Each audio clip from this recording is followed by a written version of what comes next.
Muy buenos días, mis apreciados maestrantes.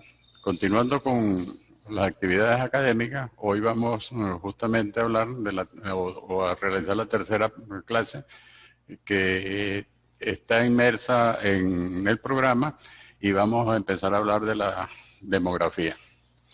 La demografía, pues, no es más nada que una ciencia que tiene por objeto el estudio de las poblaciones con el objeto de revisar o analizar una serie de actividades como la estructura, la evolución, las características, entre otras cosas.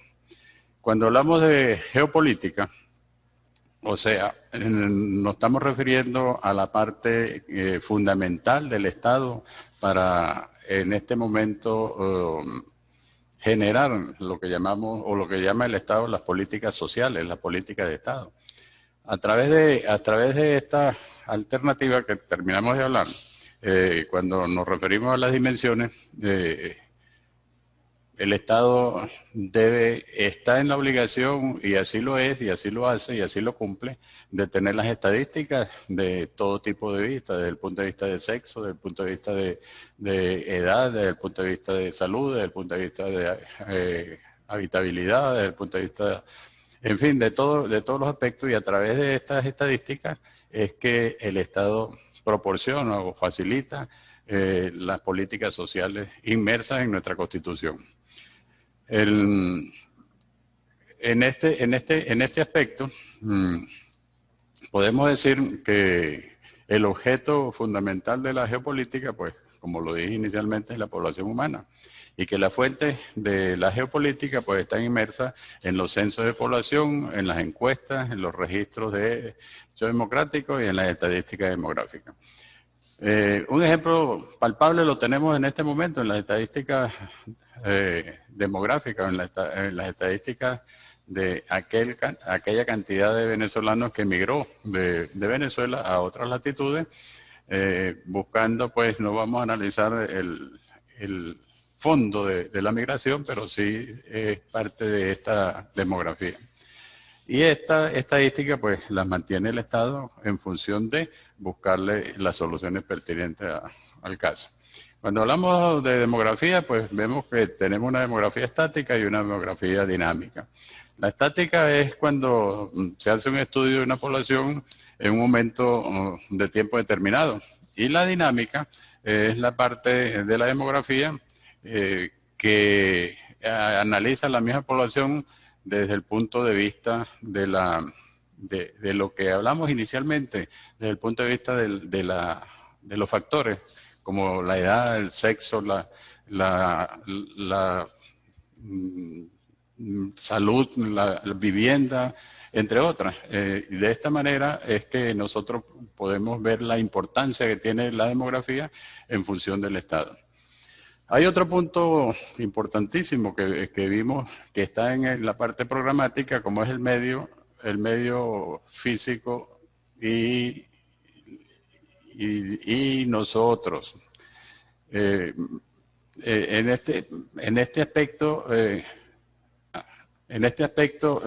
interesante ver que los factores físicos condicionan la vida de las poblaciones como tal. Estos factores que podemos analizar muy someramente, tenemos el clima, las altitudes, las aguas, las costas, los suelos. Estos factores son los que le van a permitir a las poblaciones hacer sus asentamientos de acuerdo a las necesidades que cada uno tiene. Por lo menos el clima, la gran mayoría de poblaciones a nivel mundial las tenemos en zonas muy bajas, en zonas por debajo, algunas hasta por debajo del nivel del mar. Y hay algunos estados que tienen niveles de altitudes superiores a los 4.000, 5.000 metros de altura, y tenemos poblaciones en ese tipo de nivel. Tenemos los problemas de las aguas, en estos momentos son bastante graves. La deficiencia acuífera del planeta está muy marcada y hay que buscarle la solución a esto. Como dije inicialmente, pues hay una gran población que se encuentra su ubicación en las costas. Y cuando hacemos en las costas, tanto marítimas como fluviales, pues lo hacen en función de la subsistencia de alimentación. Y los suelos, pues son importantes en función de la demografía como tal. Cuando hablamos del medio natural, nosotros podemos apreciar que el hombre es el protector y destructor a la vez del medio. Tenemos paisajes naturales que el hombre los modifica. Cuando hablamos de paisajes naturales, pues ubiquémonos en una zona boscosa, una zona protectora, en una zona boscosa que es un laboratorio de producción de oxígeno para la salud de la humanidad.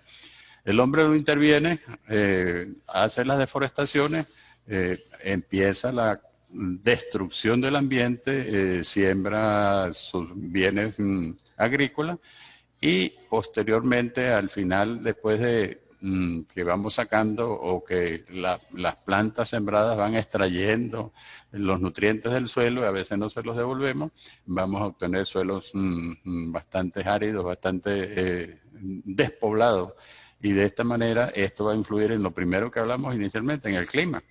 Así tenemos, también vemos que el hombre destruye o deforesta para generar paisajes urbanos, paisajes industriales y paisajes turísticos.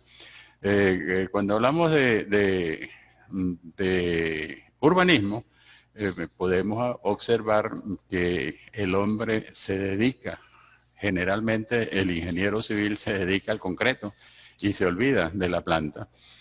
Igualmente vemos en los paisajes, en las partes industriales, lo que vemos son plantas gigantescas que contaminan el ambiente y posteriormente vemos sitios turísticos donde realmente el hombre se olvida del ambiente. Asimismo, vemos que estos recursos van escaseando en el nivel mundial o a nivel mundial. Como uno de los problemas que es grave a nivel mundial es el agua.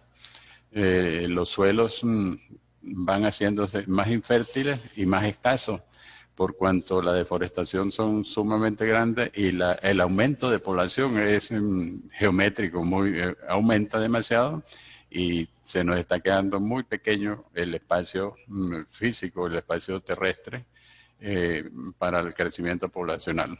Asimismo tenemos la agricultura, que al agotarse los suelos tenemos que recurrir a otro tipo de agricultura, como por lo menos hablamos ahí canteros, camellones, pocetas, tenemos agricultura en invernadero y tenemos algo que no está, que vamos a concluir con eso hablando de la agricultura in vitro. Que definitivamente es una agricultura limpia, transparente, sin contaminación y que es importante en el desarrollo para adquirir las necesidades alimenticias del hombre en el planeta. Asimismo, nosotros podemos ver que cuando hablamos del agua, pues vemos que el agua tiene es una acción natural y por eso podemos hablar de los nacientes, las galerías, las represas, pero hoy día, por la escasez del agua, hay muchos estados o muchas naciones que viven a la orilla del mar y que están desalinizando la agua marina para convertirla en agua potable. Esto es fundamental y de esta manera nosotros vemos que la contaminación desde el punto de vista del agua disminuye.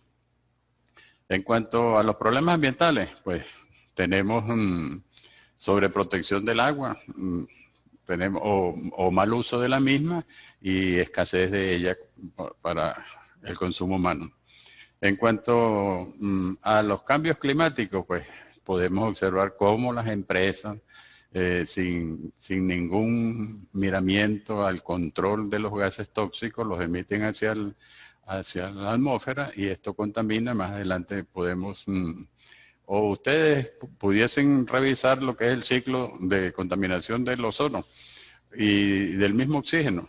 Y posteriormente, todo lo que hemos hablado, vemos cómo los suelos se erosionan y se desertizan, o sea, quedan suelos prácticamente un desierto donde había un bosque natural y donde había una fuente muy rica en producción de oxígeno, que era el elemento fundamental para la vida del hombre. Y esta acción, pues, podemos observar cómo hay pérdida de la biodiversidad. Hay muchas especies de importancia a nivel mundial que han ido desapareciendo en función de esto, y que el hombre es el principal destructor y el principal cuidador del ambiente. Con esto quiero dejarles la inquietud para que sigamos investigando al respecto y vemos la importancia que tiene la geopolítica en cuanto al medio físico y la población. Entonces me despido y posteriormente en la clase interactiva podemos discutir más a profundidad sobre el ambiente. Gracias.